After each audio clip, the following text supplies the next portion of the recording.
Hello, my name is Richard Bodian. In this video, I'm going to show you the essential grips for the game of tennis. Basically, the most used grips and the most efficient grips to use. Anatomically, how to put your hand on the racket and how to tell the difference between the different grips. I'm not going to recommend particular grips for different stroking forms. Those will go in other videos that I will have. But this will just be an explanation of the different grips and how you get your hand properly on the handle. If you look at the bottom of the racket, this is known as the butt of the racket. There are 8 sides to the handle or grip. This is considered the edge of the racket over here. And when I turn this, if you can see, I have labels the sides of the racket from the edge of the racket working all the way around, or working around to the side, working to the right for the right-hander, working to the left for the left-hander. Numbering the sides of the racket, the edge of the racket on the top being side number 1, the next bevel or side number 2.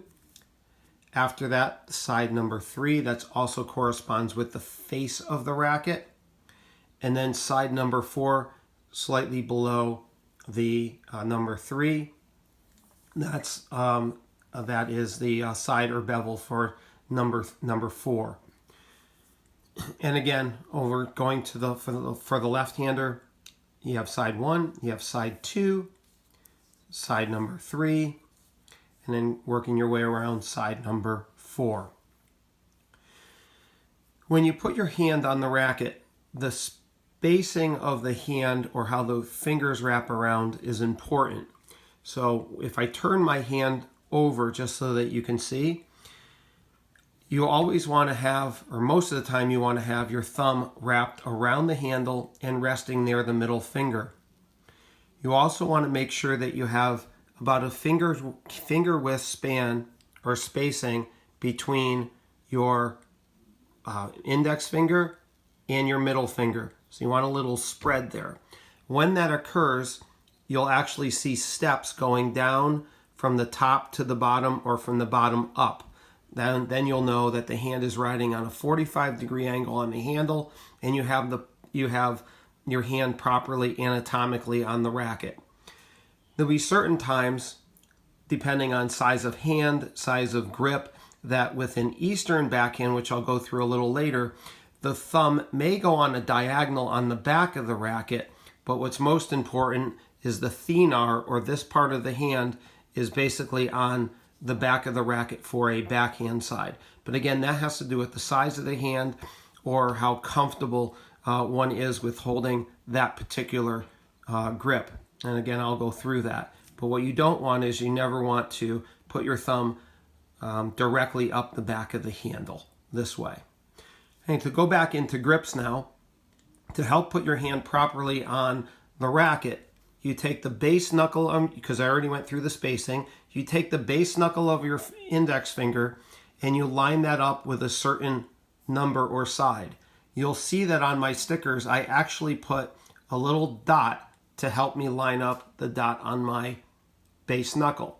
That's an easy way to learn how to get the grips correct.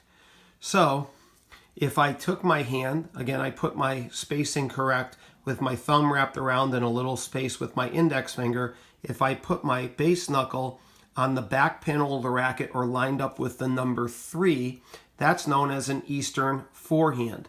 You'll see that when I put my hand this way in front of me, my hand is on the back of the racket. As I turn my hand so that you can see it, you'll see that the dots line up, or my base knuckle is square on the back panel or back side of the racket. Again, that is known as an Eastern forehand. If now I take my hand and I put it on side number 2, again, I'm showing you right-handed. I will show you left-handed as well, but this is for the right-handers watching this video. As I turn or twist my hand, you'll see that the knuckle lines up with the dot on number 2. That is known as a continental grip. As I ride a little bit more up towards the top of the racket, or to the edge of the racket, like I mentioned to you before, Now I go over on top, and this is what's known as an Eastern backhand. You'll see that my dot for a right-hander is just over the right-hand ridge of number 1, and that is an Eastern backhand. You don't want your knuckle on the you don't want your knuckle directly on the top or towards the back of number 1.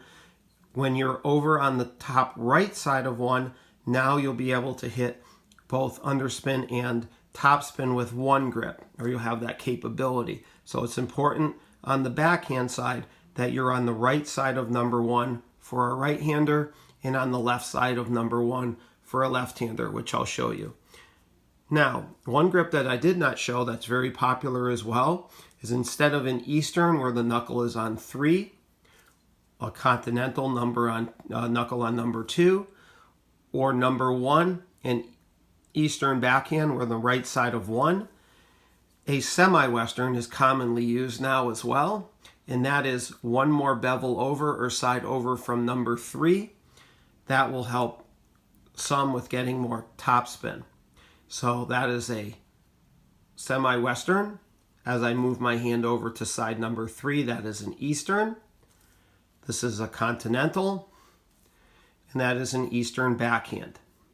So if I do it for the left-handers, I will start on the top.